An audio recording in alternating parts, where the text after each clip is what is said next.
Hey students, it's Miss Sadie. We are going to do a little Bible story on Jesus healing the centurion. And before we talk about it, I am going to read this story to you guys first.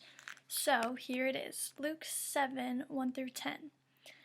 When Jesus had finished saying all this to the people, he returned to Capernaum.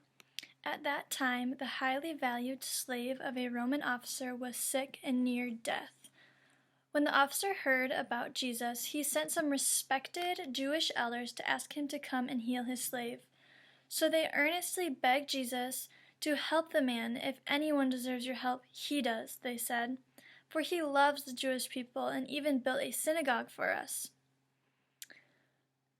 So Jesus went with them, but just before they arrived at the house, the officer sent some friends to say, "Lord, don't trouble yourself by coming to my house, for I am not worthy of such honor. I am not even worthy to come and meet you. Just say the word from where you are, and my servant will be healed. I know this because I am under the authority of my superior officers, and I have authority over my soldiers.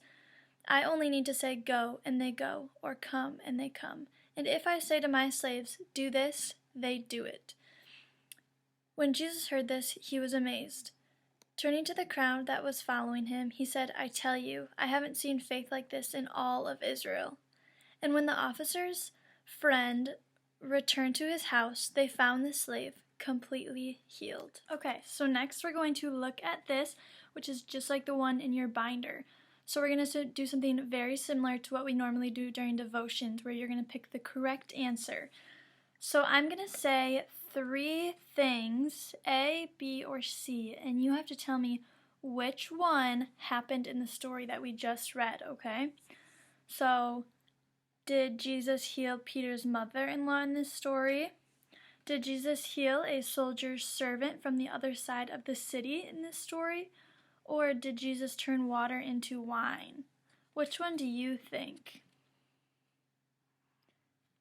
I think B. Jesus did heal a soldier's servant from the other side of the city.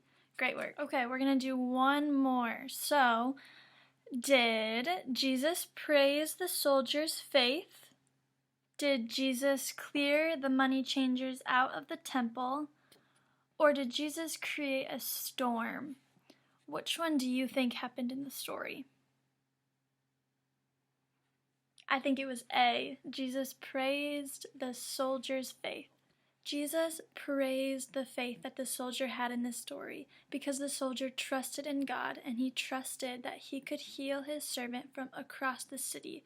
Even when he couldn't see what Jesus was doing, he trusted exactly in him. And Jesus loves that, and Jesus loves when we have faith in him and we trust what he's doing even when we can't see it.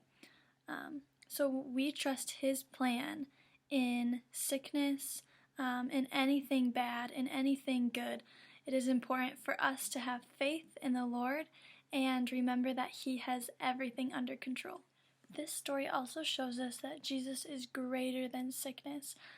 Jesus healed the servant, and he healed him from across the city. And that's very important to remember in this time right now with everything happening with the coronavirus.